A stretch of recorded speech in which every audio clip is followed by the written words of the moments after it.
ओम शांति शांति। अंतर मन में ज्योति जगा लो, होगा दूर अंधेरा।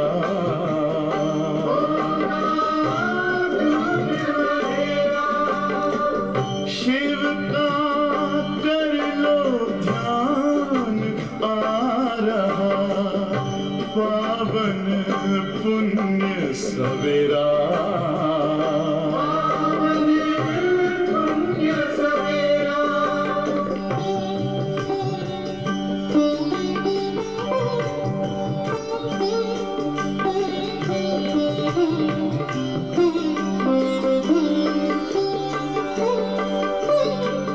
तुम हो कौन, कहाँ से आए, अपने आप को जानो।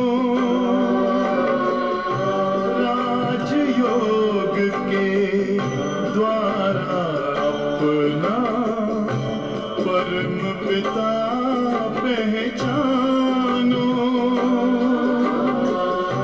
इसी राजपथ पर चलकर तुम पालो अपना बसेरा।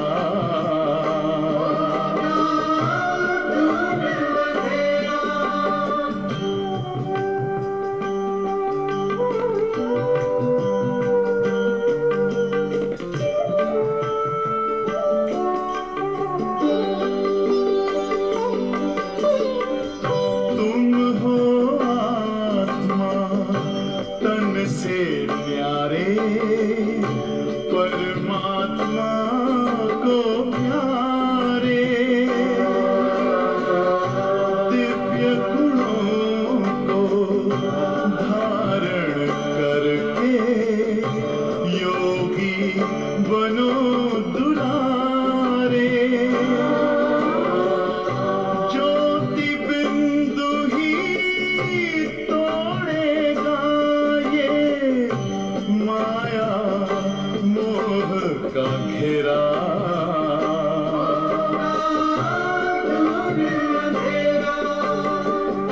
अंतर मन में ज्योति जगा लो, होगा दूर अंधेरा।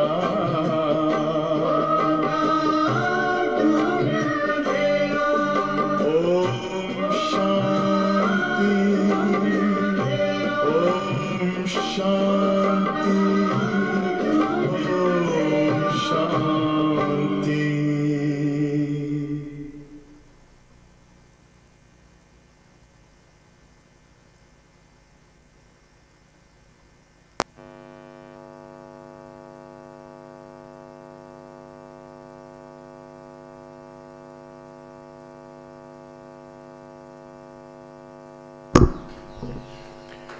ओम शांति।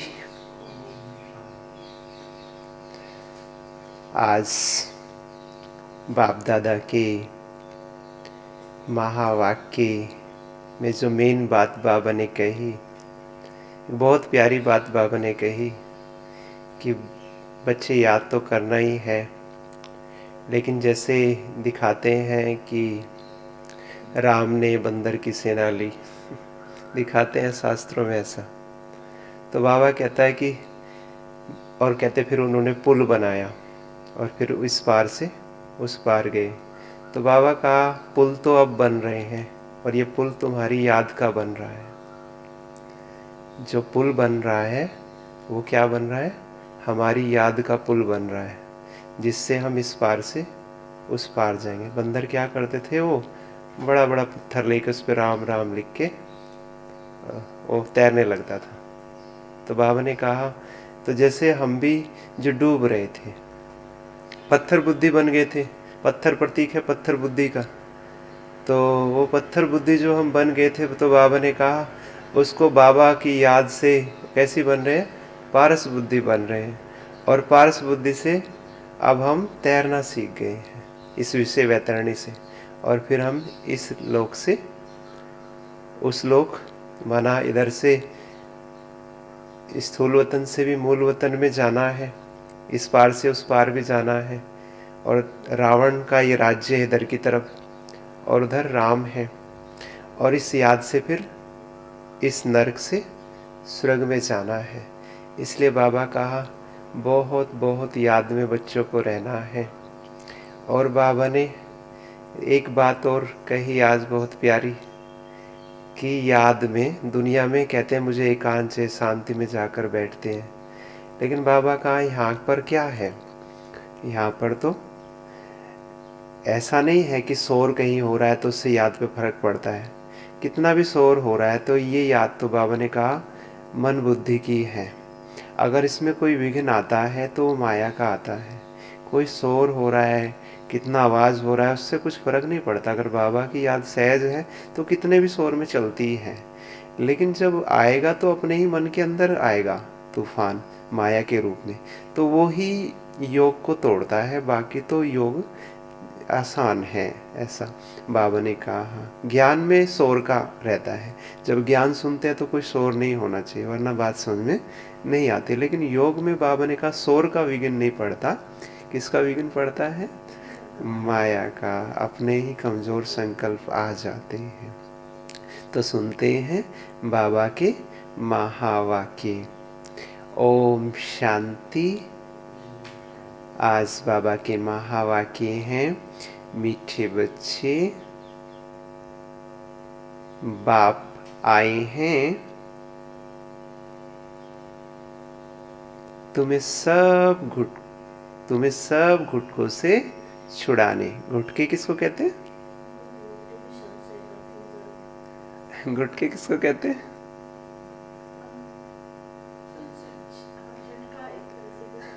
घुटके माना जैसे मैं बाबा की याद में बैठा और मेरे मन में दूसरी बातें चल रही है तो इसको कहते हैं घुटका। किसी और की याद आ रही, मैं याद उसमें बैठा है और पहले आता है घुटका, फिर आता है झुटका। पहले घुटके आए बिना झुटका नहीं आ सकता, तो पहले घुटका आता है फिर झुटका आता है। तो बाबा ने कहा तो अभी भी दुनिया में क्या है, बहुतों की याद रहती है, लेकिन भगवान की याद तो किसी के मन में अच्छे से समाई नहीं है, ब्राह्मणों को छोड़ के। तो बाबा क्या करने आए हैं? तुम्हें सब घुटकों से छुड़ाने। तुम अभी इस शोक वाटिका से अशोक वाटिका में चलते हो।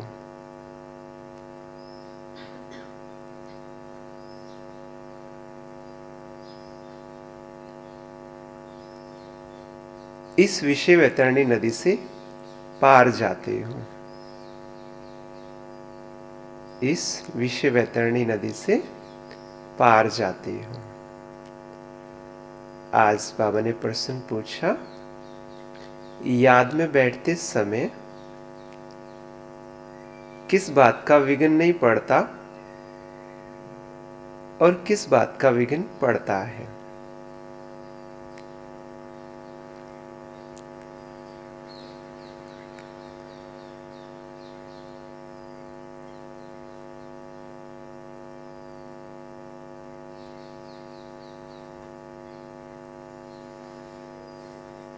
याद में बैठते समय किस बात का विघ्न पड़ता है और किस बात का नहीं पड़ता है?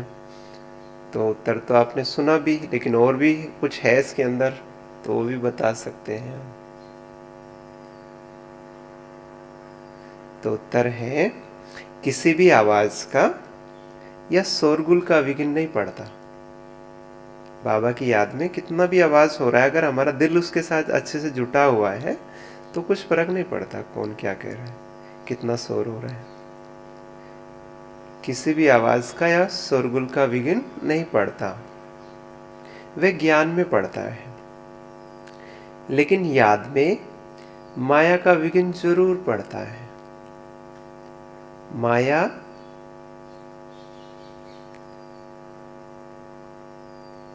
याद के समय ही विघ्न डालती है।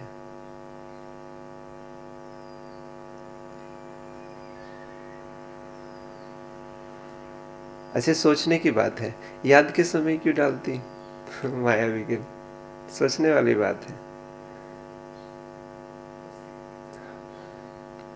बहुत गहरी बात है। माया याद के समय ही विघ्न डालती है। सोचने की बात है, कुछ तो लॉजिक होगा, ऐसे ही तो नहीं है।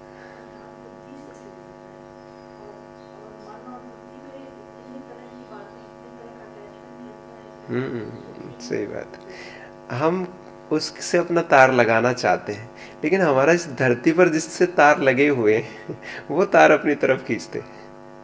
हम तार लगाना चाहते हैं उसके पास, और इस धरती पर जिसके साथ हमारे तार लगे हुए हैं वो तार हमें उसकी तरफ लगने नहीं देते। ये है कारण।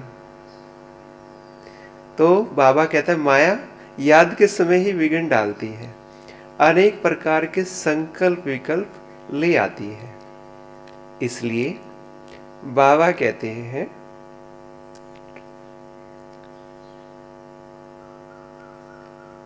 बच्चे सावधान रहो।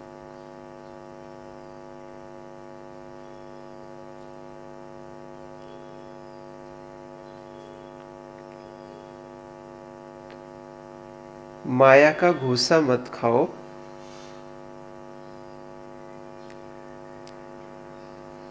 शिव बाबा जो तुम्हें अपार सुख देते हैं,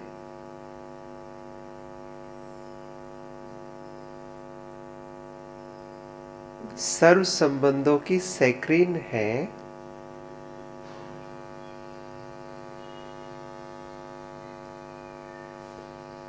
देखो ये शब्द बहुत अच्छा लगता है, सर्व संबंधों की सैक्रीन।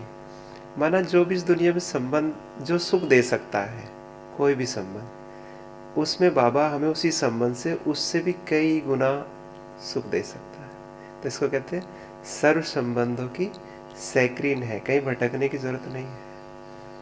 उसे बहुत बहुत प्यार से याद करो, उसे बहुत बहुत प्यार से याद करो। याद में तीखी दौड़ी लगाओ, याद में तीखी दौड़ी लगाओ।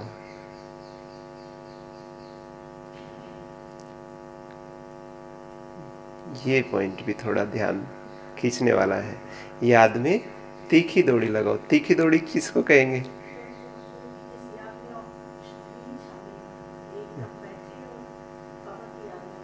हाँ, जिसका जितनी फास्ट बुद्धि परम धाम में टिक जाती है ना, तो उसकी उतनी तीखी दौड़ी है।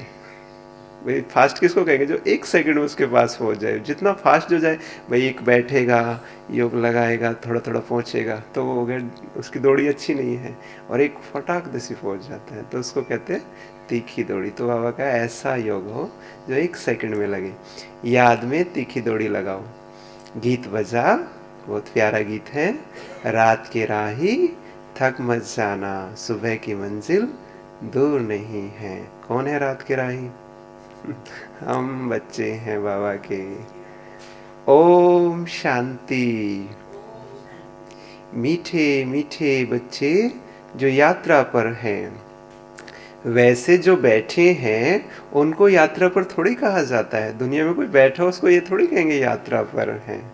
लेकिन हम बैठे हुए भी किस पर हैं?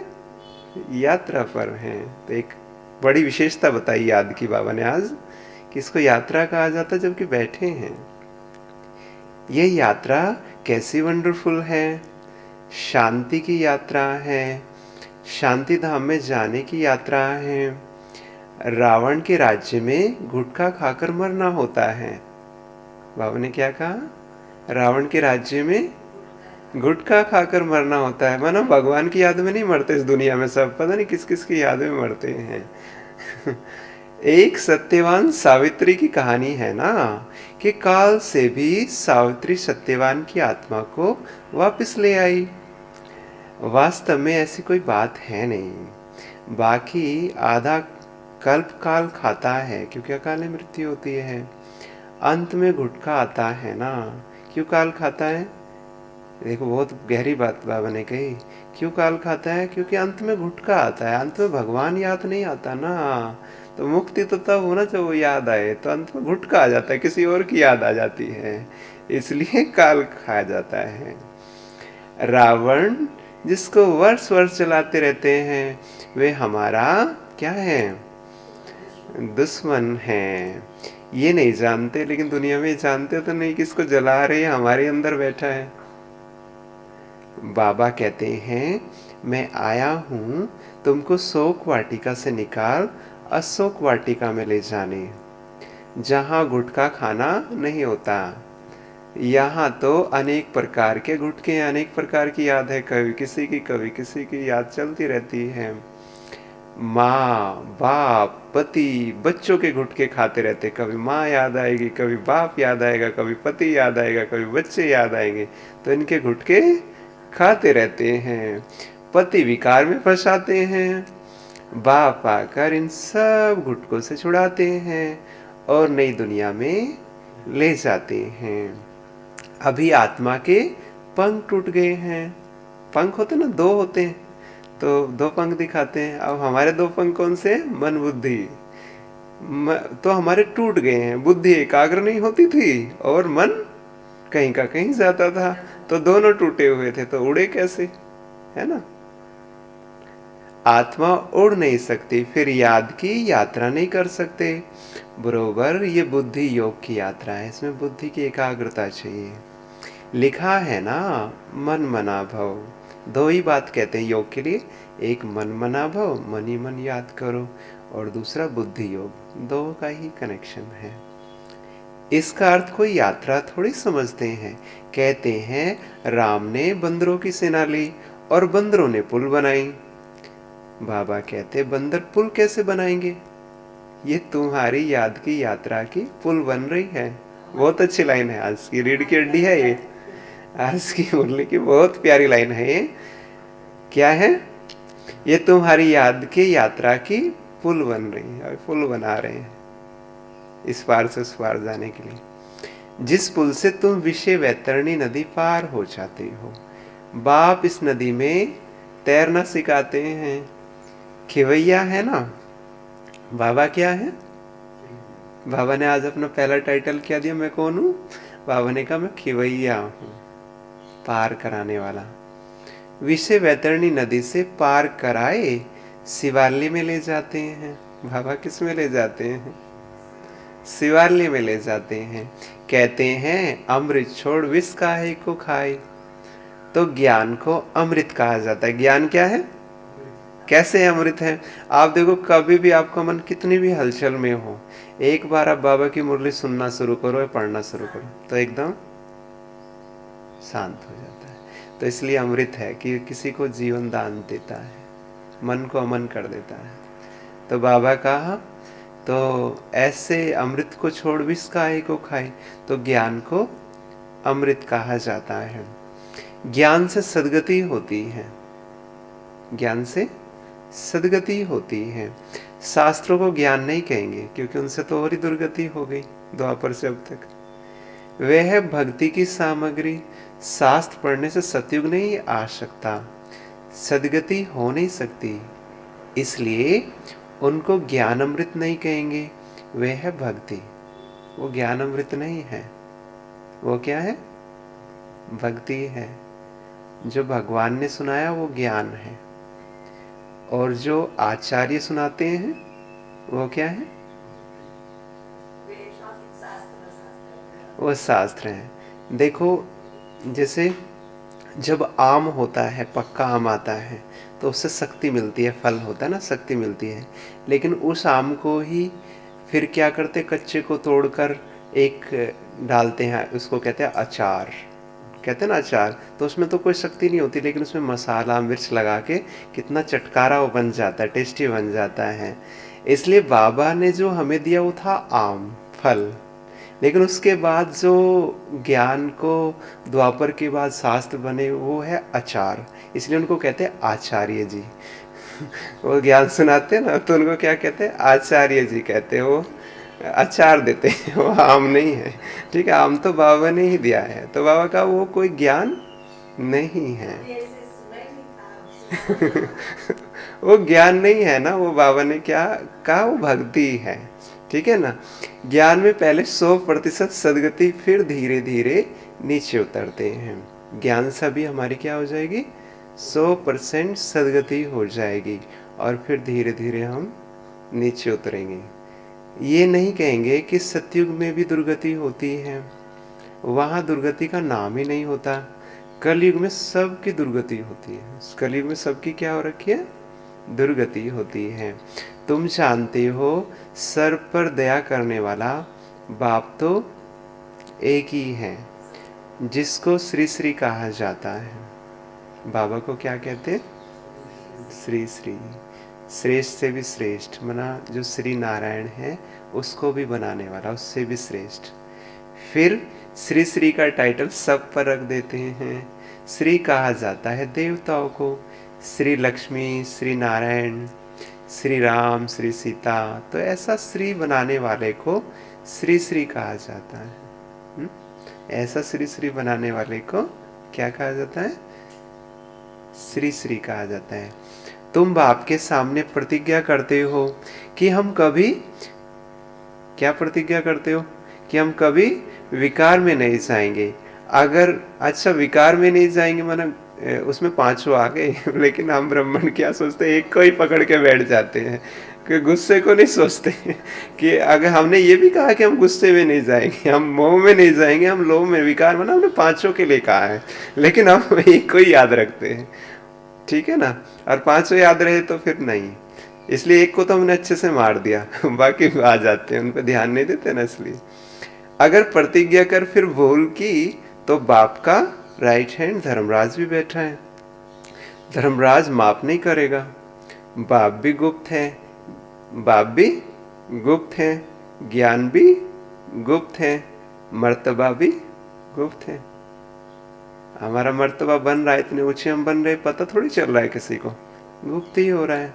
ज्ञान हमारे अंदर चल रहा है, ये भी गुप्त है ना? और बाप भी गुप्त है। ये नहीं है, ये सिर्फ तुम बच्चे ही जानते हो कि हमको श्रीमत देने वाला कोई मनुष्य हो नहीं सकता। प्रजापिता ब्रह्मा द्वारा बाप रचना रचते हैं। बाबा क्या करते? ब्रह्मा के द्वारा रचना रचते हैं। प्रजापिता सूक्ष्म तन में तो होता नहीं, जरूर यहाँ ही होगा। तुम बच्चे समझ गए हो कि ब्रह्मा इस समय ब्राह्मण हैं। इनको भविष्य में बादशाही मिलती है। देवताएं पतित दुनिया में तो राजाई कर न सके, तो पुरानी दुनिया का विनाश चाहिए। विनाश होना भी है जरूर। देखो शब्द क्या लगाया? विनाश होना भी है जरूर। कब होगा?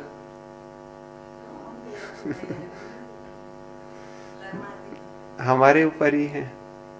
एक बार पूछा था ना, कई बच्चों ने कहा था एक बार ऐसा 1980s के दौर में ऐसा चला था कि अगले साल विनाश हो जाएगा, विनाश हो जाएगा।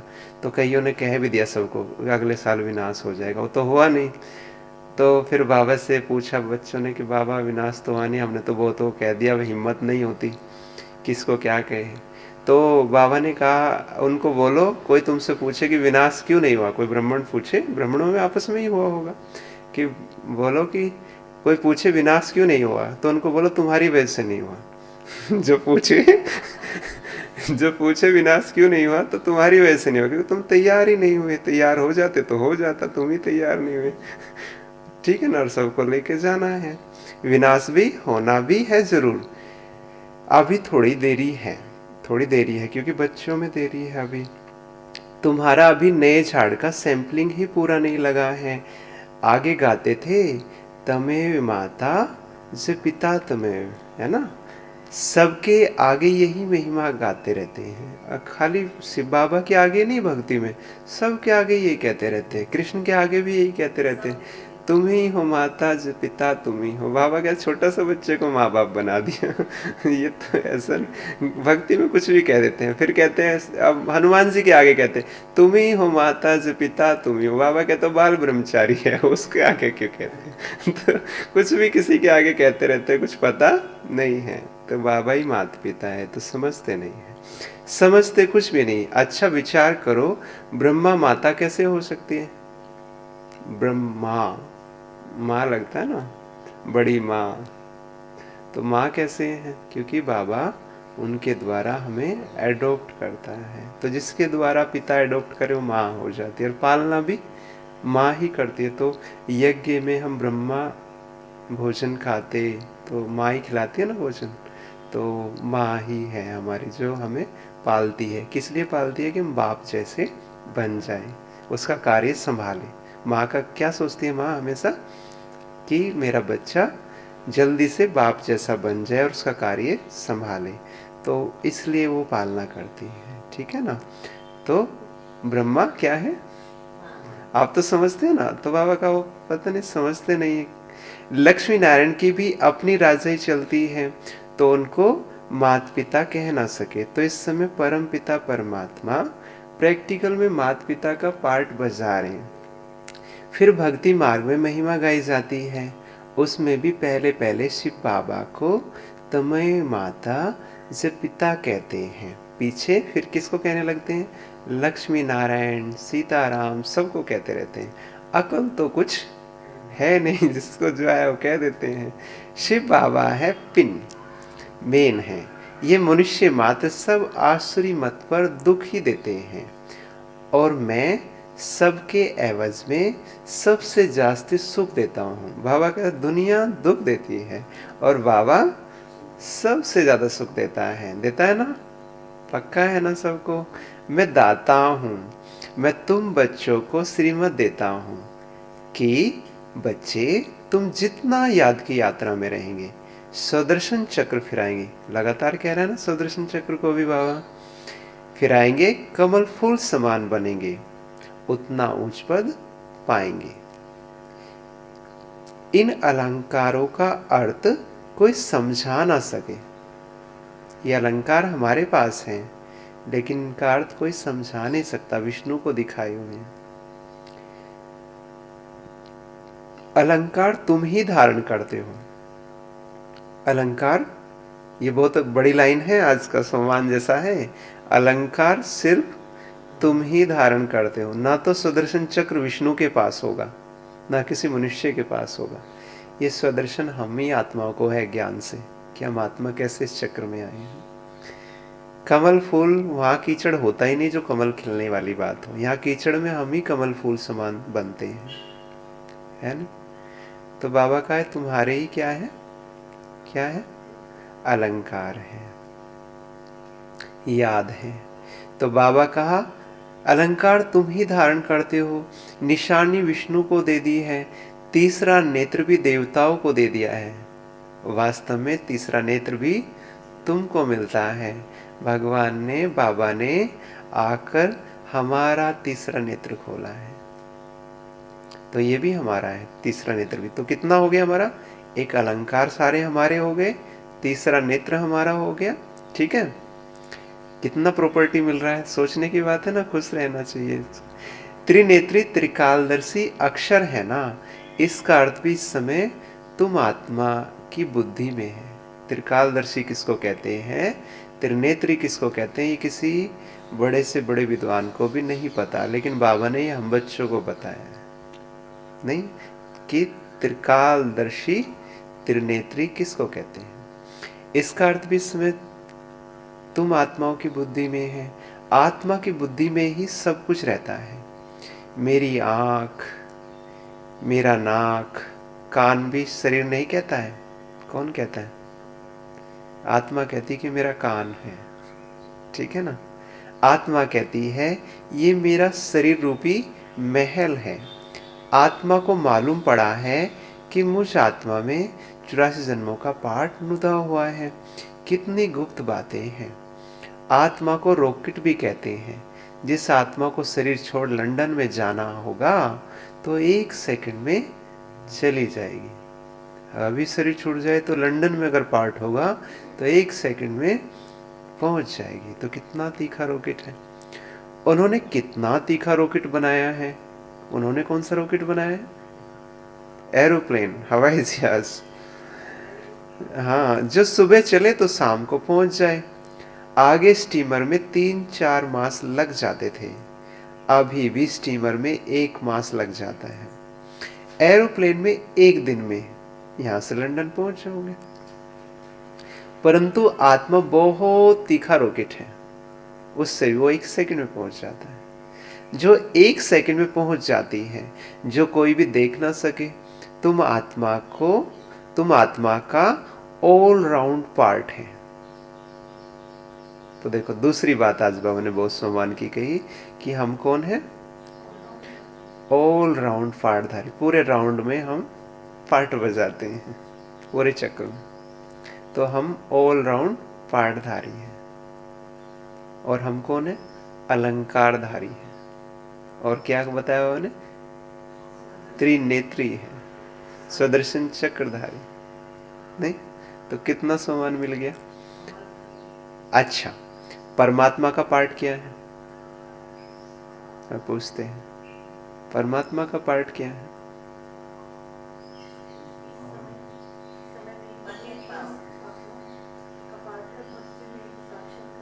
हाँ, बहुत अच्छा। तो बाबा ने कहा द्वापर से मेरा साक्षात्कार कराने का पार्ट है। जो जो जिस भावना से मुझे याद करता है उनकी मनोकामनाएं पूर्ण करता हूँ। तो बाबा ऊपर से देखता है, कोई हनुमान को याद करता, कोई देवता को याद करता भक्ति में। तो बाबा का बच्चा अनजान है, पता तो है नहीं इसको, लेकिन बाप को ही याद करने की कोशिश कर रहा है। तो उसको उसी रूप से बाबा साक्षात्कार करा देते हैं। अभी मेरा ज्ञान देने का पार्ट है। सबसे अच्छा पार्ट कौन सा है? अभी जो हम बच्चों को मिला है, ज्ञान देने का पार्ट है। पतितों को पावन बनाने का पार्ट है। कितना सुंदर पार्ट है। तुमको मास्टर नॉलेजफुल गॉड के बच्चे मास्टर गॉड बनाता हूं। एक और टाइटल उन्होंने क्या बनाता है? तुमको मास्टर नॉलेजफुल गॉड के बच्चे मास्टर गॉड बनाता। तो मैं कौन? मास्टर गॉड, अलंकारधारी, सुदर्शन चक्रधारी। कितना बाबा टाइटल देता है। जिन्होंने कल पहले पुरुषार्थ किया था वही करेंगे। बच्चे कहते हैं कल पहले आए थे, अब फिर से वर्षा ले रहे हैं। कल पहले आए थे, अब फिर से वर्षा ले रहे हैं। किसके पास? किसके पास? देखो कोई सही आंसर दे, पूरा आंसर। किसके पास?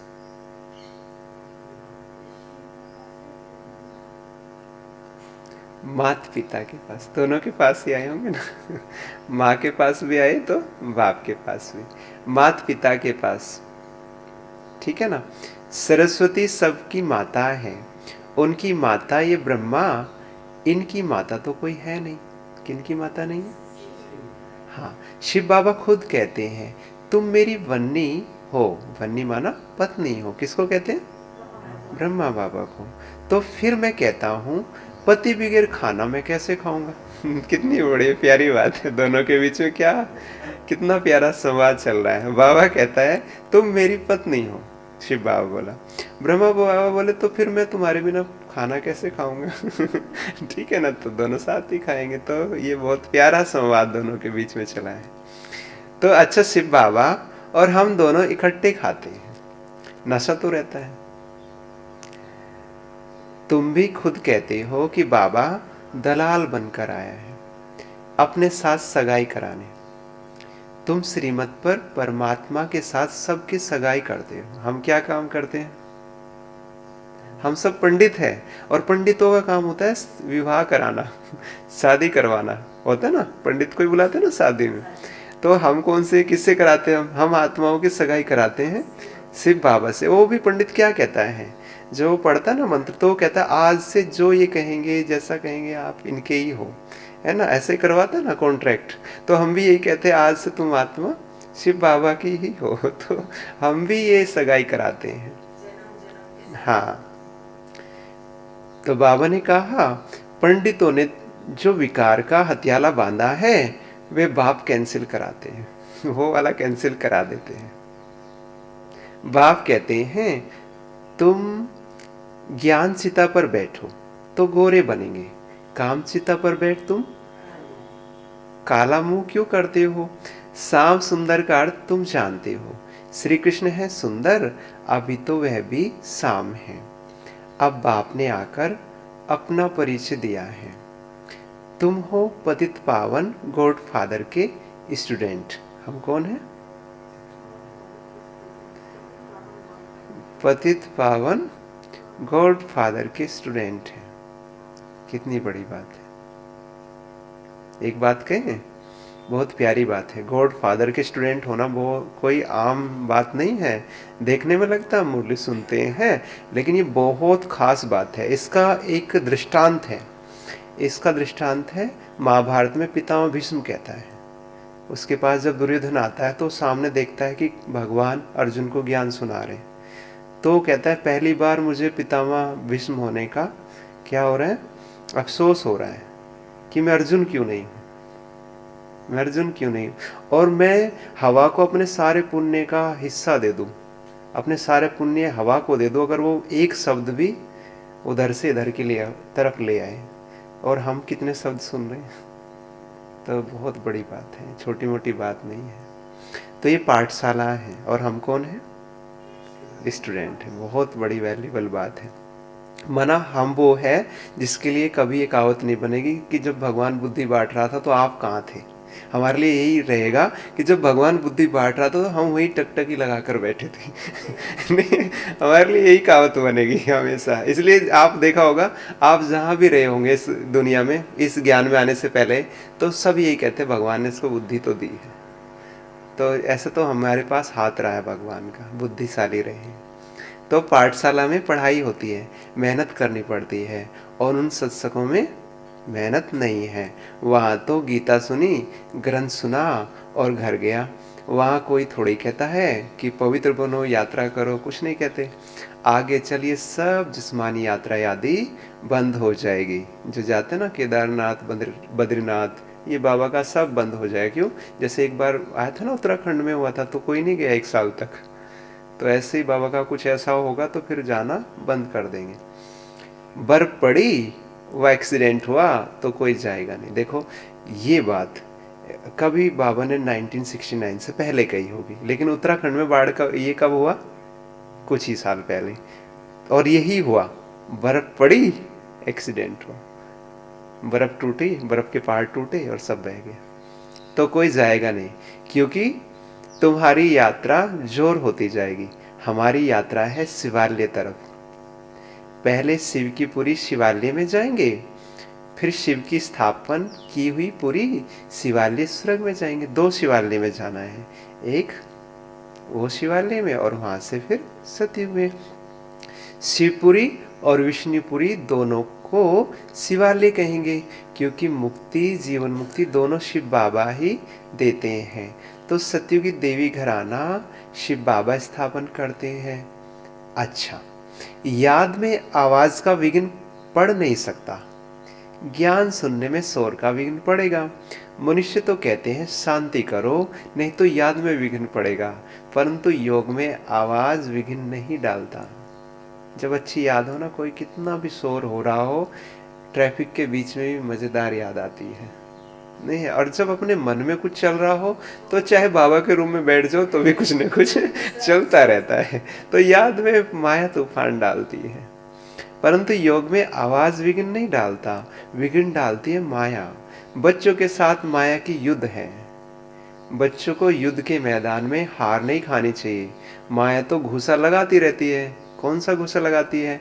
माया ने नाक पर घूसा लगाया तो ये गिरा, नाक पर घूसा। नाक पे थोड़ी भी चोट लग जाए तो क्या हाल हो जाता है, और पूरा घूसा लग गया तो फिर तो बुरा हाल हो जाएगा।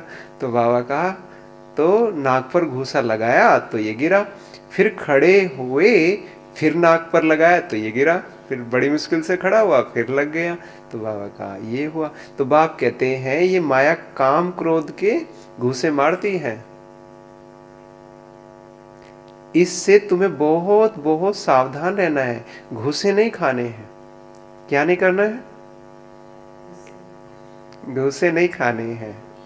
अच्छा, मीठे मीठे सिके लदे बच्चों के प्रति माता पिता बाप दादा का याद प्यार और गुड मॉर्निंग। रूहानी बाप की रूहानी बच्चों को नमस्ते। हम रूहानी बच्चों की रूहानी माता पिता बाप दादा को याद प्यार और नमस्ते। सदा रहो हंसते हंसते। ठीक है। धारणा के लिए मुख्य सार हैं, ज्ञान के सब अलंकारों को। चलो आप सुनाएंगे, क्या क्या सुना हम बताएंगे थोड़ा सा।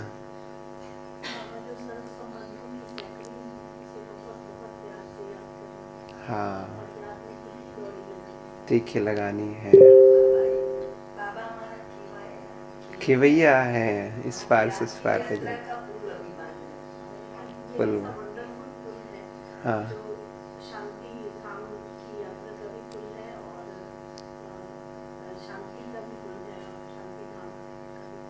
सही बात जी। हाँ, ये तो सबसे बड़ी बात है जी। और कोई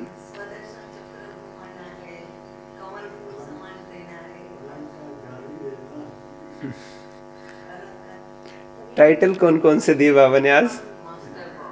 मास्टर गॉड कितने अलंकारधारी, त्रिनेत्री, सुदर्शन चक्रधारी, बहुत प्यारे हैं। गॉड के स्टूडेंट, ये बहुत बड़ी बात है बाबा ने, है ना।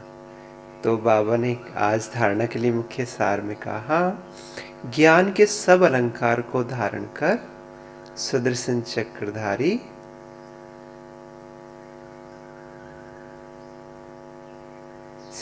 चक्रधारी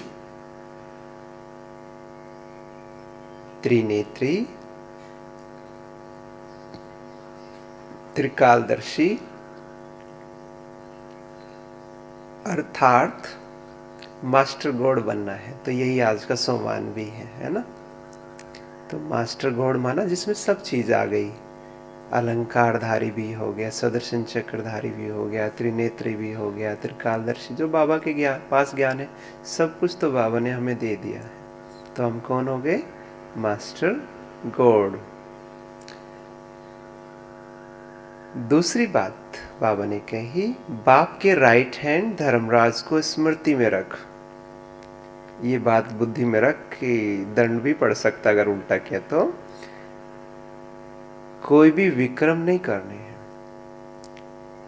कोई भी विक्रम नहीं करने हैं। पावन बनने की प्रतिज्ञा करके विकार में नहीं जाना है। प्रॉमिस है ना बाबा से, इसलिए वादा निभाना है। आज का वरदान बहुत प्यारा है, क्योंकि ब्राह्मणों को भी ये बहुत प्यारा है, इसलिए दृढ़ प्रतिज्ञा द्वारा आज का वरदान है। दृढ़ प्रतिज्ञा द्वारा अलबेलेपन के लूज स्क्रू को,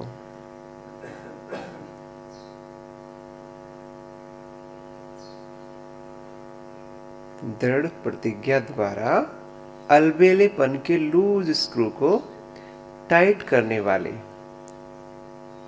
तीव्र पुरुषार्थी भव।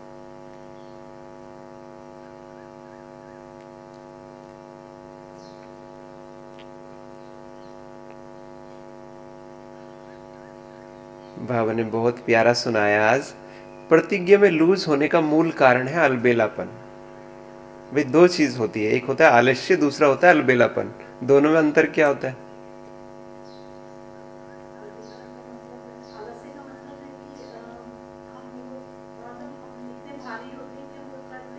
हाँ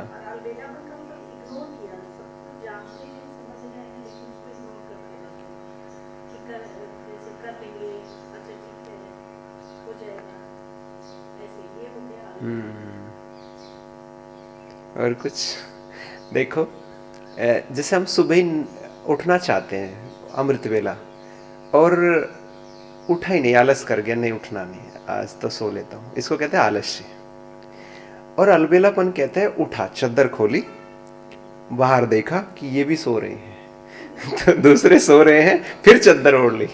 दूसरों को देखकर जो अपना खोया उसको कहते हैं अलबेलापन। दूसरों को देख के करते हैं, और आलस्य खुद के अंदर। और उठ गया है दूसरे को, ये भी नहीं उठे, हम ही क्या उठे, अभी सो लेते हैं थोड़ा सा, अभी कोई नहीं उठा है। तो हम ब्राह्मण क्या करते हैं, अभी कौन सा कोई बना है, हम ही क्या बनेंगे, अभी बड़े बड़े नहीं बने, कोई भी अभी नहीं बना, तो हम भी क्या बने, हम भी कर लेते हैं ऐसे ही। तो दूसरे को देखकर जब हम करते हैं तो उसको अलबेलापन कहते हैं। तो प्रतिज्ञा में लूज होने का मूल कारण है अलबेलापन। जैसे कितनी भी बड़ी मशीनरी हो, लेकिन एक छोटा सा स्क्रू लूज हो जाता है तो सारी मशीन को बेकार कर देता है। वैसे प्रतिज्ञा को पूरा करने के लिए प्लान बहुत अच्छे बनाते हो, पुरुषार्थ भी करते हो, लेकिन पुरुषार्थ का प्लान को कमजोर करने का स्क्रू एक है अलबेलापन, एक है अलबेलापन। वे नए नए रूप में आता है। इसी लूज स्क्रू को टाइट करो। मुझे बाप समान बनना ही है, मुझे दूसरे के जैसा नहीं बनना। कब टाइट होगा, जब मैं दूसरों को नहीं देखूंगा, किसको देखूंगा, मुझे बाप समान बनना है, तो फिर उसमें तो कोई कमी नहीं है। तो इसलिए मुझे बाप समान बनना ही है। इसी दृढ़ संकल्प से तीव्र पुरुषार्थी बन जाएंगे। ठीक है, तो कौन सा स्क्रू टाइट करना है मशीन का?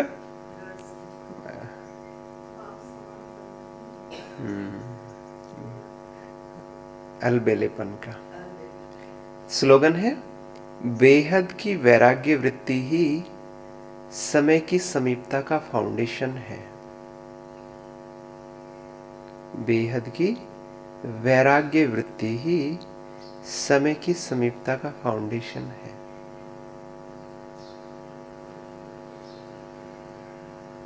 बहुत अच्छी बात बाबा ने ये कही। आज मातेश्वर जी के अनमोल महावाक्य भी है।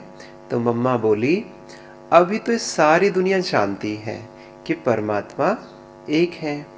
उसी परमात्मा को कोई शक्ति मानते हैं, कोई कुदरत कहते हैं, मतलब तो कोई ना कोई रूप में जरूर मानते हैं। तो जिस वस्तु को मानते हैं अवश्य वह कोई वस्तु होगी, तब तो उनके ऊपर नाम पड़े हैं। परंतु उस एक वस्तु के बारे में इस दुनिया में जितने भी मनुष्य हैं उतनी मतें हैं, परंतु चीज़ फिर भी एक ही है। उसमें मुख्य 4 मतें सुनाते हैं। कोई कहता है ईश्वर सर्वस्त्र है, कोई कहता है ब्रह्म ही सर्वस्त्र है, कहते हैं सर्वस्त्र ब्रह्म ही ब्रह्म है। कोई कहता है ईश्वर सत्यम माया मिथ्यम, ईश्वर सत्य है माया झूठी है। कोई कहता है ईश्वर है ही नहीं, कुदरत ही कुदरत है। वो फिर ईश्वर को नहीं मानते। अब यह है इतनी मतें। वो तो समझते हैं जगत प्रकृति है, बाकी कुछ है ही नहीं। अब देखो, जगत को मानते हैं, परंतु जिस परमात्मा ने जगत रचा वो जगत के मालिक को नहीं मानते। कितनी बड़ी विडंबना है। जगत को मानते, लेकिन जिसने जगत रचा उसको नहीं मानते। दुनिया में जितने अनेक मनुष्य, उन्हों की इतनी मतें, आखिर भी इन सभी मतों का फैसला कौन करेगा? इन सब मतों का फैसला कौन करेगा? बच्चे आपस में लड़ रहे हैं तो कौन फैसला कर सकता है? इन सभी मतों का फैसला स्वयं परमात्मा आकर करते हैं। इस सारे जगत का निर्णय परमात्मा आकर करता है, अथवा जो सर्वोत्तम शक्तिवान होगा वही अपनी रचना का निर्णय विस्तार पूर्वक समझाएगा। वही हमें रास्ता का भी परिचय देते हैं और फिर अपनी रचना का भी परिचय देते हैं। कई मनुष्य ऐसे प्रश्न पूछते हैं, हमको क्या साबित है कि हम आत्मा हैं? ये तो परमात्मा से भी कन्फ्यूजन है, अपने में भी कन्फ्यूजन है कि हम आत्मा हैं, हमें कैसे साबित हो ये? अब इस पर समझाया जाता है, जब हम कहते हैं अहम आत्मा उस परमात्मा की संतान है। अब ये है अपने आप से पूछने की बात, हम जो सारा दिन में मैं कहता रहता हूँ वो कौन सी पावर है? और फिर जिसको हम याद करते हैं वे हमारा कौन है? जब कोई को याद किया जाता है तो जरूर हम आत्माओं को उन्हों द्वारा कुछ चाहिए होता है, इसलिए तो याद करते हैं। हर समय उनकी याद रहने से ही हमको उस द्वारा प्राप्ति हो गई। ये बहुत बड़ी लाइन कही है। हर समय उनकी याद रहने से ही हमको उस द्वारा प्राप्ति होगी। देखो, मनुष्य मन में कोई न कोई शुभ इच्छा अवश्य रखते हैं। कोई को सुख की, कोई को शांति की इच्छा है। तो जरूर जब इच्छा उत्पन्न होती है तो अवश्य कोई द्वारा वो इच्छा पूर्ण होती है, तो अवश्य कोई देने वाला जरूर है, तभी तो उनको याद किया जाता है। अब इस राज को पूर्ण रीति से समझना है, वह कौन है। ये बोलने वाली शक्ति मैं स्वयं आत्मा हूँ, जिसका आकार कैसा है? हमारा आकार ज्योति बिंदु मिसल है, छोटे से हैं हम। जब मनुष्य स्थूल शरीर छोड़ता है तो वो निकल जाती है, भले इन आंखों से नहीं दिखाई पड़ती है। अब इससे सिद्ध है कि उसका स्थूल आकार नहीं है, परंतु मनुष्य महसूस अवश्य करते हैं कि आत्मा निकल गई, कुछ चला गया, है ना। जब हॉस्पिटल में जाते हैं तो कहते हैं मिस्टर सो एंड सोन गया, और जब अंदर ऑपरेशन थिएटर में शरीर छूट गया तो कहते डेड बॉडी आ गई, तो नाम ही चेंज हो गया पूरा आत्मा निकलते ही। तो बाबा कहता है महसूस अवश्य करते हैं कि आत्मा निकल गई, तो उसको आत्मा ही कहेंगे, जो आत्मा ज्योति स्वरूप है। तो अवश्य उस आत्मा को पैदा करने वाला परमात्मा भी उसके ही रूप माफिक होगा। जो जैसा होगा उनकी पैदाइश भी वैसी ही होगी। फिर हम आत्माएं उस परमात्मा को क्यों कहते हैं कि वो हम सर्व आत्माओं से परम हैं? क्योंकि उनके ऊपर कोई भी माया का लेप छेप नहीं है। सबसे सुंदर है बाबा। अब ज्ञान में हम आए हैं, आप एक तरफ शिव बाबा का फोटो रख लो, एक तरफ कृष्ण का रख लो, तो भी सुंदर शिव बाबा ही लगता है जब तक उसके पास है। उसको हटाने के बाद कृष्ण सुंदर लगता है। बाकी इन आत्माओं के ऊपर माया का लेप छेप अवश्य लगता है, क्योंकि हम जन्म मरण के चक्र में आती है। अब ये है आत्मा और परमात्मा में फर्क। अच्छा, ओम शांति। आज का सोमान मैं मास्टर गॉड हूँ। बहुत सारे सोमान हैं, है ना। तो ये अच्छा है, मैं मास्टर गॉड हूँ। और दूसरा आज का चिंतन का पॉइंट है। तो चिंतन का पॉइंट कौन सा था कि अलबेलेपन का स्क्रू, क्या क्या अलबेलेपन का जो स्क्रू टाइट करना है, तो हमें देखना है कि किस किस रूप में अलबेलापन हम आत्माओं में आता है और कैसे हमें उसको टाइट करना है। कारण निकालना है और निवारण भी निकालना है। एक विधि तो बाबा ने बताई है बहुत प्यारी। किसको सामने रखो? बाबा को, कि उस जैसा बनना है। ठीक है, अभी हम 2 मिनट बाबा को याद करेंगे और थोड़ा आज जो निखिल भाई है ना, उनके जो पिता आए हुए हैं, उनका हार्ट की सर्जरी है, तो ये भी योग में कामना करेंगे। हाँ, शुभ भावना रखेंगे कि उनका अच्छे से सब हो जाए और वो बहुत ही अच्छा, उनका ऑपरेशन हो रहा है और सब बहुत अच्छा हो गया है।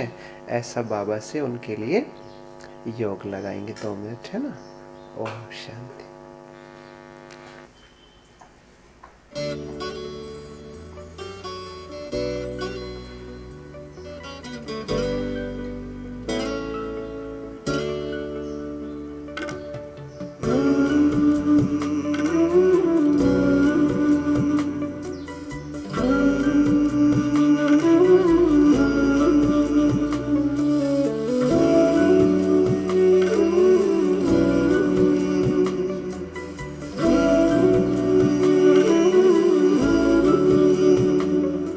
ये चमकीली दुनिया अनोखा जहां,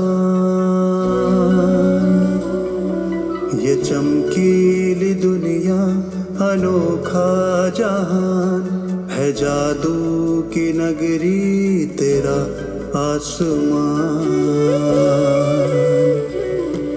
ये चमकीली दुनिया अनोखा जहान है, जादू की नगरी तेरा आसमान। ओ आया है मन यहाँ भर के उड़ान, है जादू की नगरी तेरा आसमान। ये चमकीली दुनिया अनोखा जहान है, जादू की नगरी तेरा आसमान।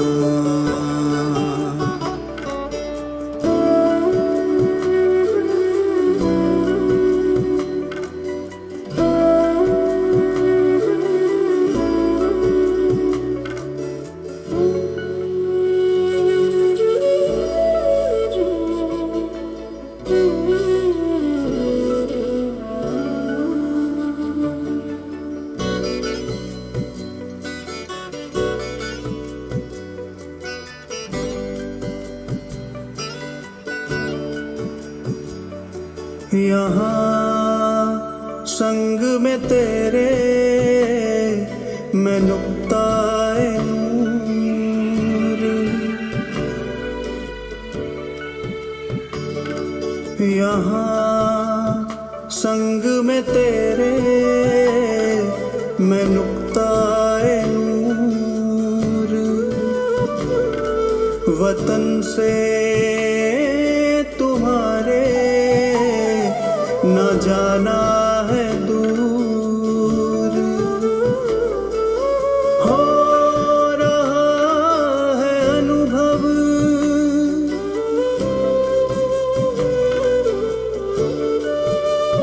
हो रहा है अनुभव। यहाँ सत्य स्वमान, ये चमकीली दुनिया अनोखा जहां।